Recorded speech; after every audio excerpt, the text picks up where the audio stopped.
Hello, everyone, and welcome to a special edition of The Guido Goes Off. They all seem to be special editions as of late, but you know what? Everything's special in the world of wrestling, right? But anyway, welcome to my NXT Takeover Chicago review. As you can see, I'm down in the most glorious nerd cave. I am flying solo. Everybody's left or gone to bed. It's just me and you wonderful people. Wow. All I can say is wow. Uh, it was, yeah. Let's get started. The first match, was Roderick Strong versus Eric Young of Sanity.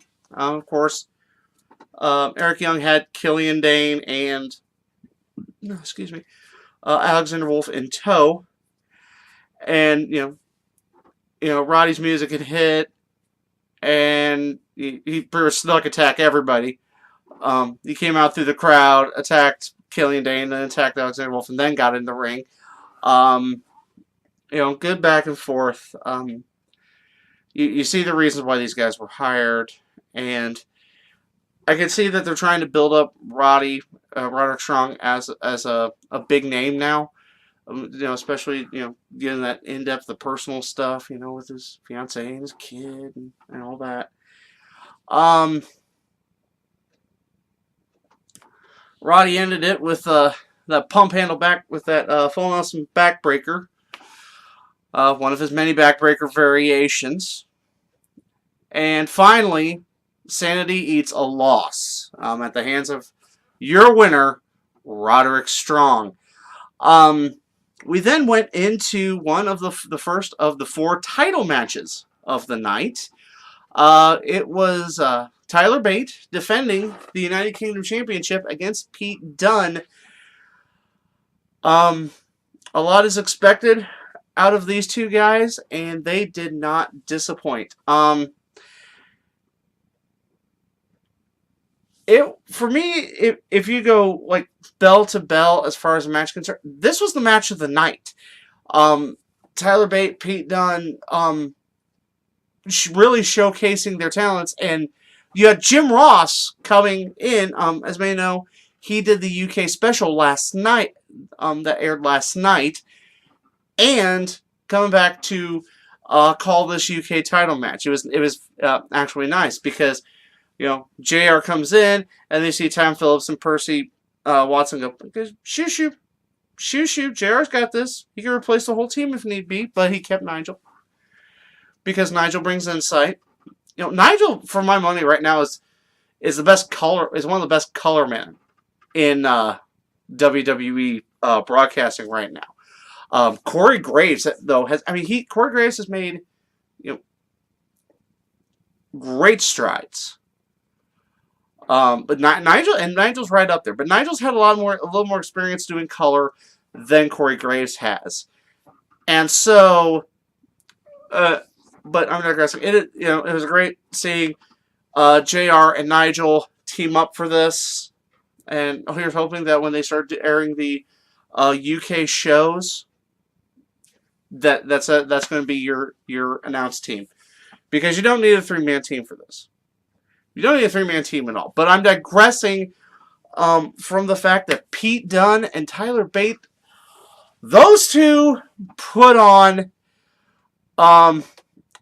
easily a masterclass match. Because literally, you're trying to establish this UK division in WWE with North American audiences who don't know who a lot of these people are. These guys did a phenomenal job of showcasing the UK style of wrestling and of match pacing, and it was just great. There's some false finishes, Bate reversing the bitter end into a Tomikaze DDT. That was good, but then Bate doing a dive, dive, and Dunn hitting him with forearm, and then bringing him in and hitting the bitter end for the 1-2-3. Your winner and new WWE United Kingdom champion, Pete Dunne. And he was doing the same thing he did with the Progress title. He's holding it in his teeth. I'd go grab one like a toy title belt I have around here and demonstrate, but why bother? Pete Dunne does it a lot better than I ever could. Anyway, so moving on. Interestingly enough, the center match of this 5-match card, you had the triple threat match for the NXT Women's title. Asuka defending against Ruby Riott and Nikki Cross, and wow, these ladies,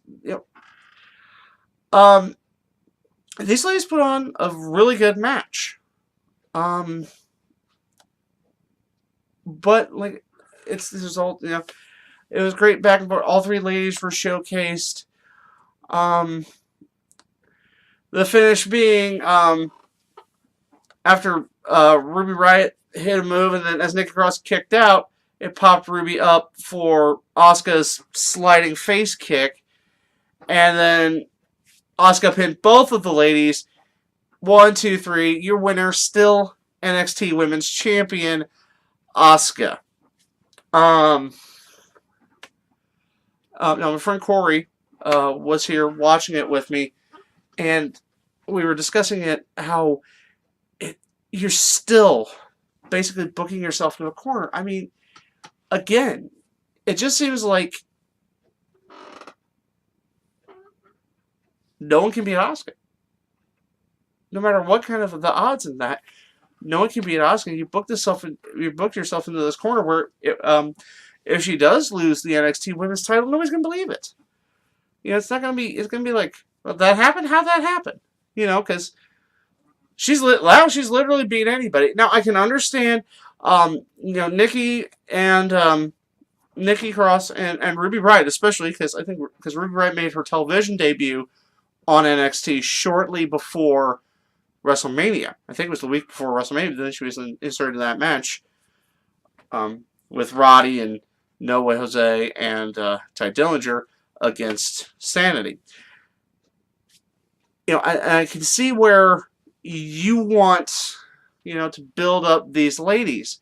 And don't get me wrong, NXT's really growing a bigger crop of women's talent. I mean, now you've got Kimber Lee on the roster. That Lacey Evans? Is it Lacey Evans? And then what are they calling her now? Something DeVille. Is a Daria chick from Tough Enough. They're wedging in that Jersey Devil thing because that's all she ever talked about. And and then you still got Liv Morgan for some reason. You got Aaliyah. You got the iconic duo of Peyton Royce and Billie Kay. So you are building a larger women's division, which is actually good because I can see some call-ups coming either by the end of the year or early next year, because I have this feeling Asuka is not long for NXT, that they will be calling her up to the main roster. I would almost say by the end of the year, possibly by SummerSlam, but I wouldn't hold my breath on that. Clearly Ember Moon's going to get another title shot, and that's probably when they're going to have Asuka drop it. I mean, Asuka's held the title for over 400 days. She's eclipsed Paige's record-setting reign by 100 days now. And it's just seeming like nobody can beat her. And that's... Now, don't get me wrong, I like Asuka. I like each and every woman in this match looked really good. I'm just saying that you're booking yourself into a corner where if she loses the title, it's not really going to be believable. But like I said, your winner's still NXT Women's Champion, Asuka. Okay, moving on to, believe it or not, this was not the main event of the night. the NXT Championship match between Bobby Roode defending against Hideo Itami. And it was, don't get me wrong, this match was good. You had, there was the doing the shoulder spot, and then with Roode doing the shoulder spot, and he's, his shoulder is I think was it this one? I think it was his left arm that was hurting him. And they started working, and Tommy started working on that, and he couldn't hit the glorious implant DDT for nothing. And then Tommy got greedy, tried to do a hesitation drop kick on the steel steps. Or the steel steps, some dumbass in the audience was saying. But, and then he starts selling an ankle injury. And it's, and then he ends up hitting the go to sleep, but Bobby Roode rolls out of the ring. He's trying to do it again. Then Roode sucks it up, rises above it, hits one glorious implant DDT, then picks him back up and does another one. And he got some altitude on that one, on that second one. Got the 1, 2, 3. Your winner, still NXT NXT champion Bobby Roode. Then comes the main event of the night. The ladder match for the Tag Team Championships. DIY versus the Authors of Pain. And, wow. NXT ain't getting their money back from Home Depot and some of that stuff, because they broke some ladders in that. I think you had about every ladder spot that you could in that match. And then, I think it was the turning point in the match was the Authors of Pain had the ladder, and they're about to hit Ciampa. Gargano pushes him out of the way, and he takes the shot. And then you see him. Akam and Razar are climbing the ladder, trying to get up, and then Ciampa hops on the ladder. I think it was Razar he grabbed, and did belly to back suplex, and suplexed him through through the ladder. The ladder just exploded. Yes, I know it was cut, it was gimmicked and all that stuff, but still looks pretty cool. You got a 195-pound dude suplexing a 280-pound dude through the ladder, dude, and that was awesome, and that, and then you had the point. They've got their DIY finally got the ladders. They got their hands on the titles, and then the AOP knocked the ladder out of the way, grabbed the both of them, powerbomb, super collider, powerbomb, and then they go up and get the titles. Your winners, and still NXT Tag Team Champions, the Authors of Pain. Oh, I even forgot to mention that Paul Ellering got involved, and Gargano super kicked him. Bless you, Paul. Bless you, Paul. You still got it, buddy. Still got it. Never lost. But then came the big shocker of the night. Was as they're coming back up the entryway, Ciampa turned on Gargano, threw him up against the display. Then he threw him against the dais where the announce position is. Excuse me. Hit him with a knee. Then threw him back up. He started tearing apart the announce table. Looks like he was going to do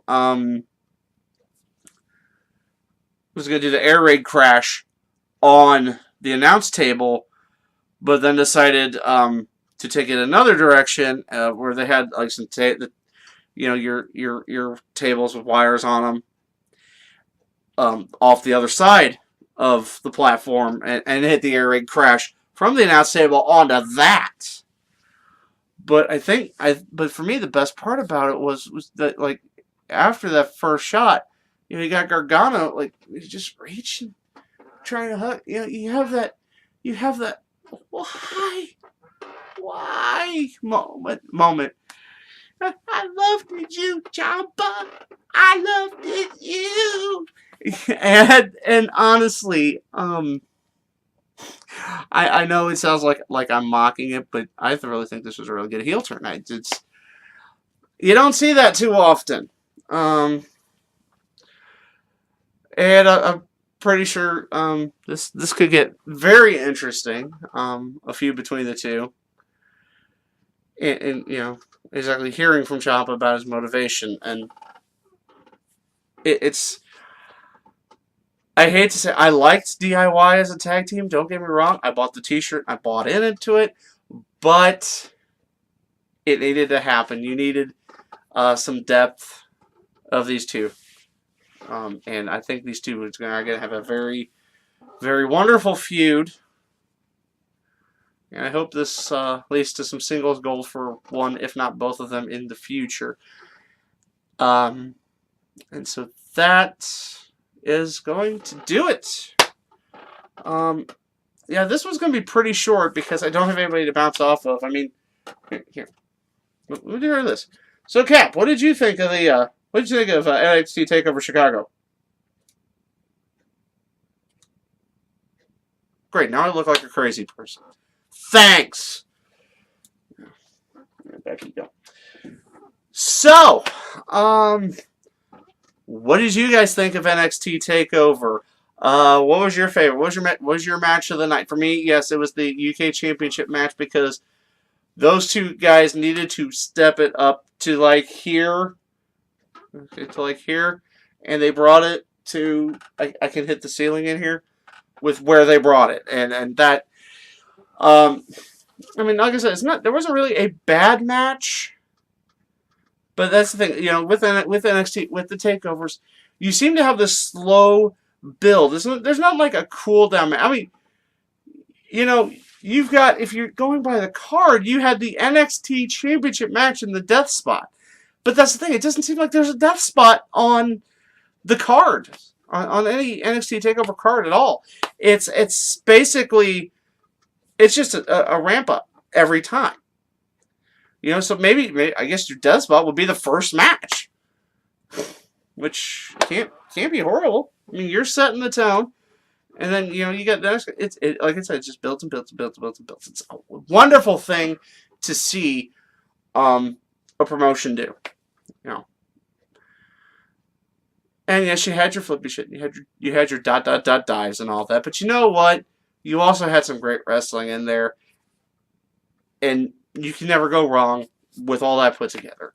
So, what were your thoughts on that? What are your thoughts? You right there watching this.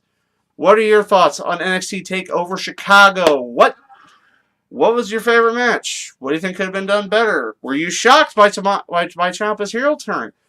If so, as always, let me know in the comment section below. And of course, you can always talk to me via my social media. And as always, like this video, share it with your friends, and if you have not subscribed to the channel, please do so. It always helps me out. 50 by SummerSlam, ladies and gentlemen. 50 by SummerSlam. That is our goal. Be nice. Because, a lot of you watch these, and, I like talking with you guys, and you guys are awesome. And, if you want to keep saying, hey, keep putting out videos, that'll be the way to make me do it. So, for the Captain America figure I just grabbed off of the bookshelf here, I am the Guido, and I think we're done here. Except for tomorrow. Stay tuned for tomorrow. We will have our Backlash review.